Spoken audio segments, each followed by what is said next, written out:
The greatest শন আর্থের এবারের আসরের পর্দা নামতে যাচ্ছে দুই মহাদেশের দুই পরাশক্তির মহরণ দিয়ে। একদিকে বর্তমান বিশ্বকাপ ও দক্ষিণ আমেরিকান চ্যাম্পিয়ন আর্জেন্টিনা, অন্যদিকে ইউরোপিয়ান চ্যাম্পিয়ন স্পেন। এই ফাইনালে মুখোমুখি হচ্ছেন দুই প্রজন্মের দুই সুপারস্টার লিওনেল মেসি ও লামিন ইয়ামাল। তবে এত কিছুর বাইরেও আছে আরেক গুরু শিষ্যর লড়াই।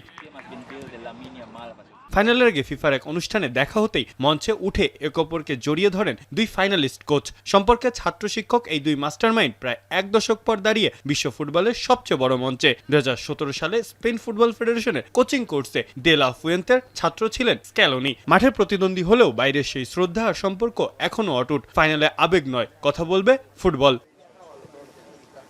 স্ক্যালোনি জানান, আর্জেন্টিনার সমর্থকদের নিঃস্বার্থ ভালোবাসাই তাদের সবচেয়ে বড় প্রেরণা। আর 39 বছর বয়সেও লিওনেল মেসির আরও একটি ফাইনাল খেলাকে তিনি অবিশ্বাস্য অর্জন বলেই মনে করছেন। গুরুর মুখোমুখি হওয়ার আগে তাই আত্মবিশ্বাসী স্ক্যালোনি। তিনি আমাকে ব্যক্তিগতভাবে চেনেন, কিন্তু ফুটবল নিয়ে আমি কি ভাবছি সেটা জানেন না। আমরা জানি তারা কিভাবে খেলে, তারাও জানে আমরা কিভাবে খেলি। আশা করি ম্যাচটি দারুণ হবে। অন্যদিকে ডে লা ফুয়েন্তেও শিষ্যর প্রশংসা করতে কার্পণ্য করেননি। তার মতে দুজনের ফুটবলের দর্শন, মূল্যবোধ ও চিন্তাধারার মধ্যে রয়েছে অনেক মিল। তবে সেই সম্পর্কের বাইরে স্পেনের একমাত্র লক্ষ্য বিশ্বকাপ জয়। আমরা একে অপরকে ভীষণ সম্মান করি। আমাদের ফুটবল দর্শন, মূল্যবোধ ও নীতিতে অনেক মিল রয়েছে। তবে আমরা দুজনেই প্রতিদ্বন্দ্বী, আর এই ফাইনালে মুখোমুখি হতে পেরে আনন্দিত। আমি ভরসা রাখি হিরন স্মার্ট ওয়াটার পিউরিফায়ারে।